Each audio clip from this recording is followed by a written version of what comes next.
Hello, class, and welcome to your review for American culture. Uh, so we're going to talk about the different um, units. Unit one being maps and geography. All right, we talk about different things like keys, how to read a map, cardinal directions. Our second unit is on holidays. Okay, so remember we have all our common holidays and we have our federal holidays, and we know the difference between those. So we're going to discuss uh, a review our Unit 2 on holidays. And then Unit 3 is going to be, we're going to discuss about civil rights. And that talks about not just the history of civil rights, but why they're important, what they are. All sorts of stuff revolving around not just civil rights, but human rights. And the laws that were passed to protect civil rights as well. All right, and then our last unit, we just did a quick overview of the U.S. and world history. Okay, starting back from colonization to all the way to current day. Okay, that was our fourth unit. We're going to end up with discussing. So let's discuss first. First, we have a political map.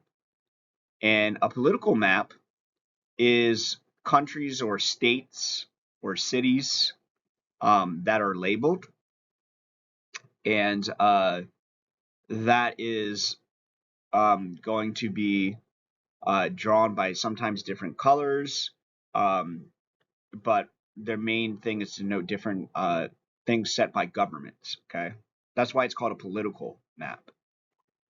And then let's also remember we have a physical map, and that's based on landforms, rivers.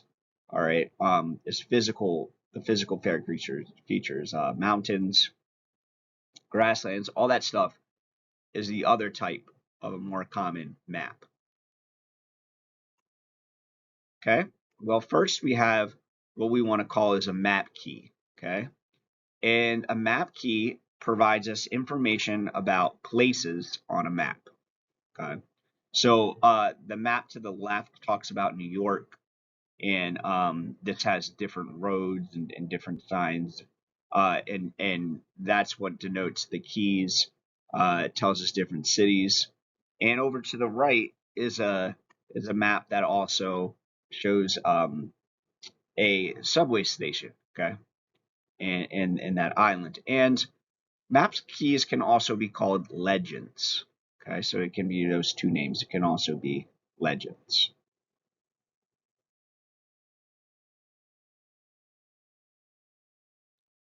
So the compass rose we discussed, and the main thing the compass rose does is that it shows us what we call the cardinal directions. Okay, and that's north, east, south, and west. And within the cardinal directions are north, east, south, and west. But between those, let's say in between north and east would be northeast. In between south and east would be southeast. In between north and west would be northwest, and in between south and west would be southwest. And that's going to tell you how to determine where something is on a map. So you could say, all right, Pennsylvania is north of Maryland, Virginia is south of Maryland. Even if you wanted to go ahead and say from you wanted to say, let's say we're going to talk about Ohio. Ohio would be northwest of Maryland. Okay, so Pennsylvania is north of Maryland, Pennsylvania, Virginia south. You could say that southeast of Maryland is Tennessee or something like that. That's going to tell you the direction. The cardinal directions gets uh, a little bit more easy to understand and explain where all of those directions are going. So the first thing we're going to look at is our elements of culture. And all of these are elements of culture is a culture that is a group is a group of people that share common, and this is what they share: country, food, clothing, language, religion, all right, holidays, music, government, and symbols. All of those are very important parts of an element, your elements of culture. Okay. So, what would be an example element of culture or would be a non example? For example, math is something that's universal, it wouldn't be an element of culture. Atmosphere is the same in pretty much everywhere, and that is an element, not an element of culture, or soil would be one that's not going to really depend on something that humans created. All right, so these are what we would say are non examples. Okay, so when we talk about moving into a unit of about holidays, an important history thing we learn about is points of view. Okay, and this shows a different points of view, and this one is showing how the pilgrims said, they came over and they were friends with Americans and they had a fun celebration. Um, Whereas Native Americans said they were killed, they weren't welcome to celebrate that much, and that they died from diseases. We could probably both agree that they met on Thanksgiving, but because of this point of view, we have a different way that history is recorded. Okay, so that is important to note too. Point of view really can change um, how we explain history and how others see history. So we talked about some common holidays, and that would be Christmas, Halloween, Valentine's Day, Thanksgiving, Easter, Passover, Eid. Those are religious holidays. And we talked about St. Patrick's Day. And St. Patrick's Day, all right, and all of those are important. And we talked about St. Patrick's Day specifically as a celebration for all immigrants to America. We discussed that. All right. So we call these common holidays. Doesn't mean we often get off for them. We get off for Thanksgiving. We get off for Christmas sometimes, but we're going to discuss other than common holidays is the next thing are federal holidays. And we talk about federal holidays, and that's where all government employees get off work. And that's important. That's New Year's Day, MLK Day, President's Day, Memorial Day, Juneteenth, Independence Day, Labor Day, Columbus Day, Veterans Day, Thanksgiving Day, and Christmas Day. And all of those are important because what happens is the federal government gets off work. And eventually, what will happen is that schools will follow, businesses might follow too, and they might give people off work. So, which is great. They have more time to celebrate and have some days off. All right, and most businesses also give employees off work too because they generally tend to follow what the federal government does. Okay, and we talked about a big difference between human rights. All right, and human rights are things that we can talk about as the right to life, not being tortured, rights of freedom from slavery, fair trial, respect of your home, freedom of religion, expression, freedom, right to marry whom you want, right not to be discriminated, free elections, and all of these things, right to education, are human rights that are around the world. And this is different than civil rights, okay? Because human rights is more of an international thing when we discuss, all right? And civil rights is about the unfair treatment based on a specific characteristic, okay? So that's important to know. All right, so some of them human rights are freedom, liberty, equality, peace, education, work. And then we talk about what is discrimination. And discrimination is the unjust or prejudiced treatment of different categories of people. Okay, so discrimination is the actual process of not treating people equal. Okay, and that's not good. Um, we want to improve civil rights for all people. But to deny somebody a human or a civil right based on what they look like is prejudice and is unjust, and that's called discrimination. Where do we see discrimination? With race, sex, religion, money, and languages. So all of these things might be reasons that people might be discriminated against. Maybe their color, their race. Are you a woman or a male? Your religion. Are you a Muslim? Uh, which have seen some discrimination in this country. Money. Are you poor? Are are we allowing only rich people to be able to access things in society? Languages. Because you don't speak another language, can you be taken advantage of? All of those are ways we see discrimination in America.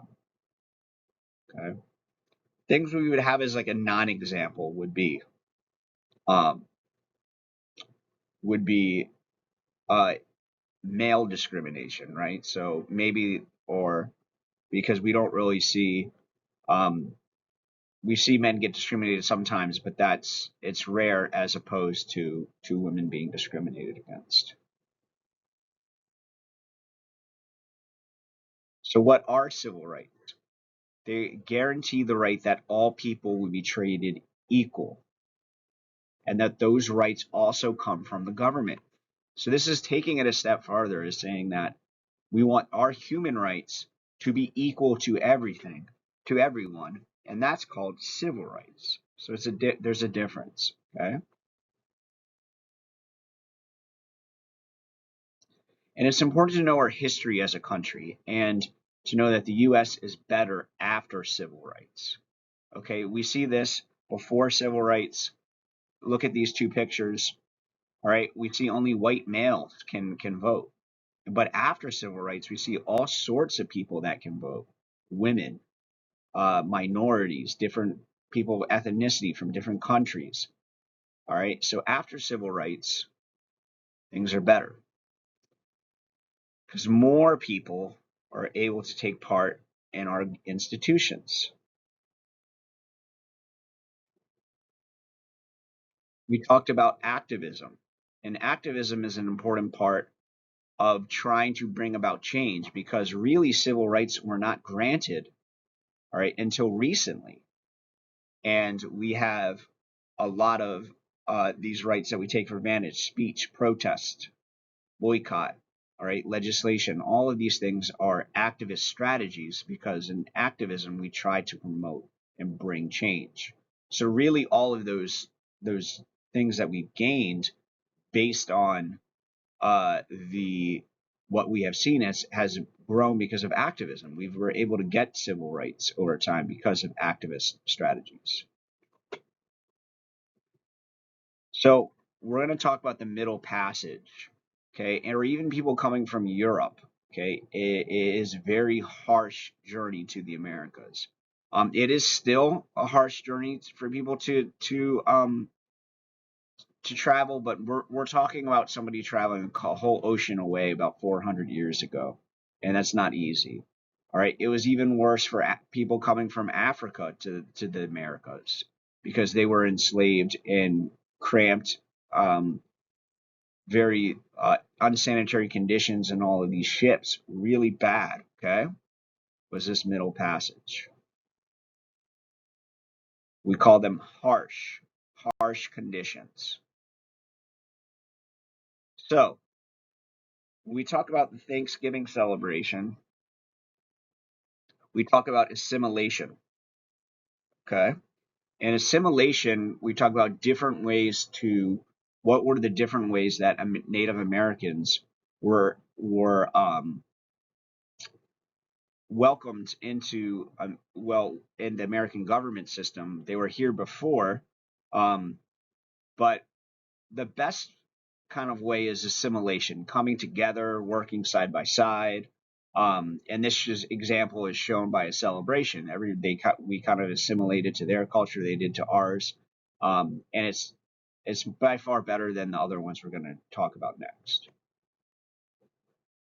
All right, we talk about our Thanksgiving celebration being a way of assimilation.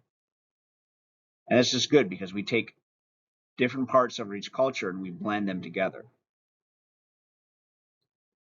Another Native American strategy of coexistence was called relocation. And this is definitely not as good either. And as you can see, that we used to have a broad, a good, large Native American land. And what happens is we start forcing these Native Americans into a smaller place. So eventually, what we have all the way at the top to what we have all the way here at the bottom.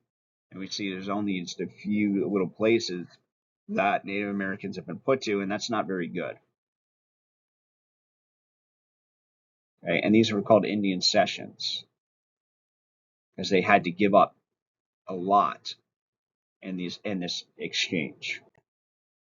Another exchange is elimination, and this is the worst of them all right, or annihilation. And what we see happen is like the Battle of Wounded Knee, where the strategy is just to kill all Native Americans, not maybe just through what you see the military, but through disease and all sorts of horrible things that were done. Okay, so that would be called, all right, elimination. So it's important to know when we talk about slavery is that it really created horrible conditions. And this is a good picture that shows, all right, we have babies taken away from children to be raised as slaves. We have slaves being whipped for protesting. All right. It created what we horrible conditions. All right. The blacks were put in forced to work for no money for long time in a horrible weather.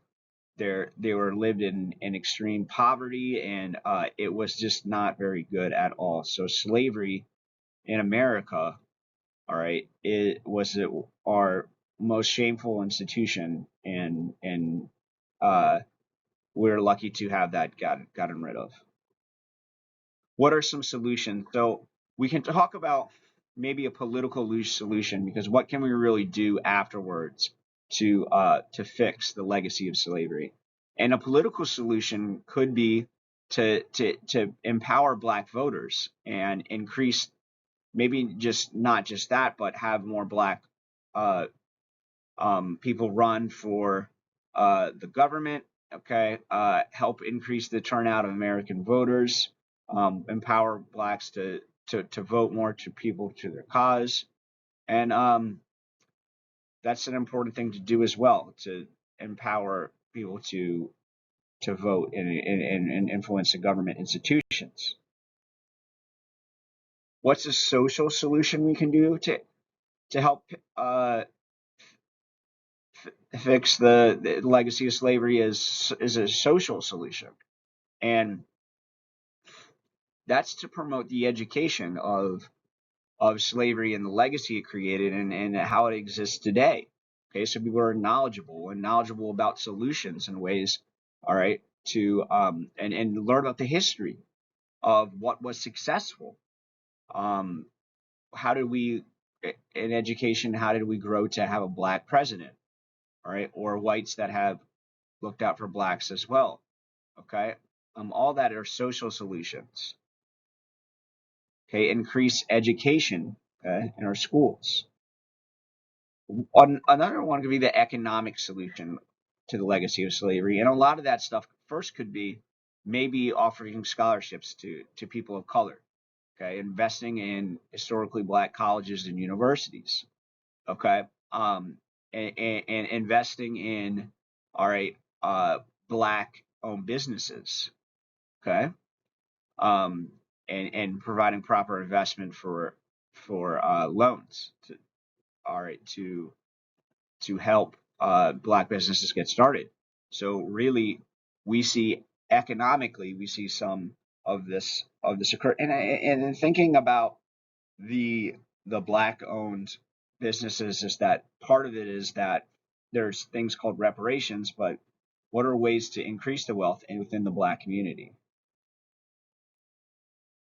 So we talked about the passage of the 13th, 14th, and 15th Amendment. Okay, and for the 13th says This was after the Civil War, where significant progress was made. So the 13th Amendment says there's no slavery. All right. The 14th Amendment says all born have the right to be a citizen. All right. They can't be based on just color. And the 15th Amendment says that all citizens have the right to vote. Okay. So all of these rights are very significant, and even a lot of court cases and people being denied these rights go back to these amendments as a bedrock of almost our institution for equality in this country. All right. Although rights have been restricted over time after these amendments, it's easier to go back and refer to these amendments and promote equality. Okay. So we see things like the poll tax and the literacy tax and the grandfather clause, disenfranchisement, the Jim Crow laws. All of those things were ways that we have barriers and restrictions towards voting. Okay. And all these things are not okay. Okay. These are ways to suppress the vote, to make it harder to vote. And that's not okay. We always want to make it easier to vote. When we talk about how we have the 13th, 14th, 15th Amendment, but we still have this thing called institutional racism in America. And in the Gilded Age from 1877 to 1900, after those Reconstruction Amendments, we have racism occur in a way that keeps Chinese and blacks and Mexican Americans, all right. We have a system of racism that keeps them in poverty and keeps them from being able to vote. All right, it keeps them from unifying together to ask for their demands. And that's why what we're seeing, and that's why we're seeing a lot of these structures of racism that exist today too. All right, based on this. All right. So what happens after that? All that poverty and racism that happened from the period before. There's going to be some pushback, and the next era is going to be the progressive era of reforms, and the progressive era is going to, all right, show that uh, that there are reforms like anti-lynching laws, all right, safe food and drugs, okay, improvement in tenement houses and in slums. Okay, all of these antitrust legislation, all these things are starting to get better, and we still kind of have this same movement trying to be pushed today.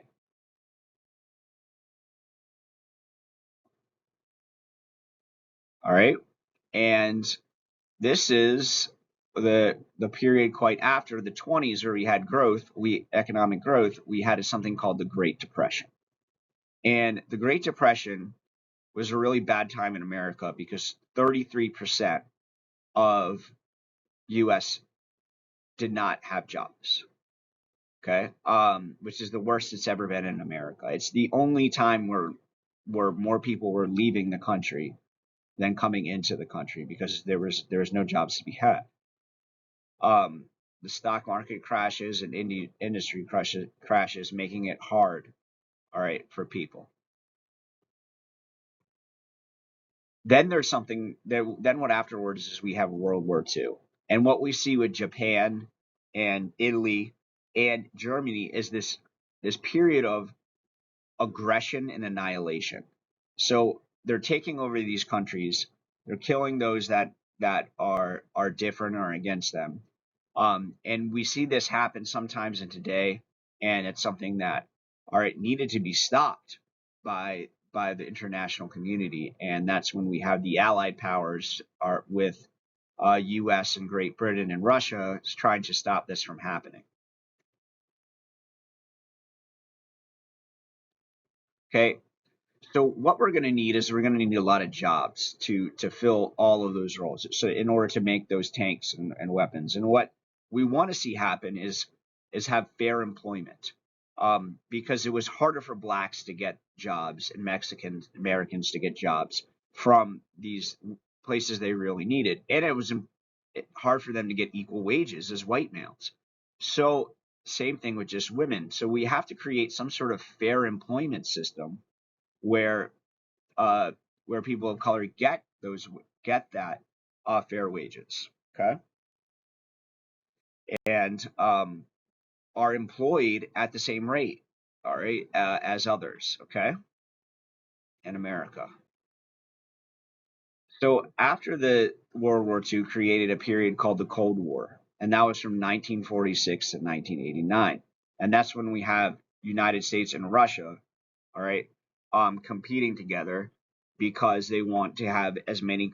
Russia wants as many communist countries, and United States want as many as capitalist countries because those economic systems cannot really exist together since because they need them for the market, bigger market.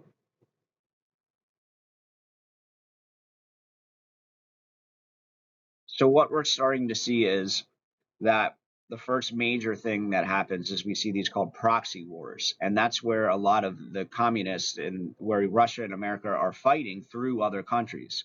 So we see in North Korea where the Soviet Union's supporting them, and then you see South Korea where uh, the the United States are supporting that country, and then we have them rushing to get each other in communist land. And what does that creates and that splits the country in the middle. All right, it's called a proxy war because there's no real direct fighting in the Cold War by America and in Russia. Okay, what we start to see in the Vietnam War is something called escalation, and what that means is that the fighting and support we kind of dig our own hole and we dig it deeper because we we want to start putting more we're not getting successful, so we got to put more troops and more money and more guns, and it keeps happening, and so it keeps going up and up and up. It escalates, and that period of escalation is all right what we see in the Vietnam War with President Johnson, and that's something we kind of want to stop happening when it comes to foreign policy. So the main two political parties we talk about now are the Republicans and the Democrats. Okay, and they both have just two-party system is based on how the government's set up. But we have Democrats and Republicans are um, the two main political parties. Okay, where they have different ideologies. Okay, and we'll talk about that next. But um, those are the two parties that we see in America where people kind of ally themselves and want to vote for similar policies. Okay, so when we talked about it, we talked about political party ideals, and there's usually different ideals. So the Republicans are usually more conservative, the Democrats are more liberal, and part of it could be example like abortion. So Democrats are pro-choice; they think a woman should have a choose to, can choose to have an abortion, and pro-life Republicans think it's against the law. Okay, gun control for Democrats, but gun rights for Republicans. Okay, and this becomes a different ideals for each political party that get support. Okay, so the last thing we're going to discuss is it was terrorism and our solutions to terrorism, and we talked about how terrorism was a really horrible thing, that's never okay, and how do we solve terrorism, because what we're seeing is these growth of rogue states and terrorists that are influencing the different uh, the different people. And one way to help is to all right promote education and surveillance. Next is to offer aid. All right, so in the forms of other in forms of help. Okay, so now they say, hey, now America's the good guy; they're helping us. Or restrictive punishments, sanctions, not being able to have people trade with them. All right, so this was the American Culture Review. If you ever need to stop this for any reason or go back, you guys have a great day. All right.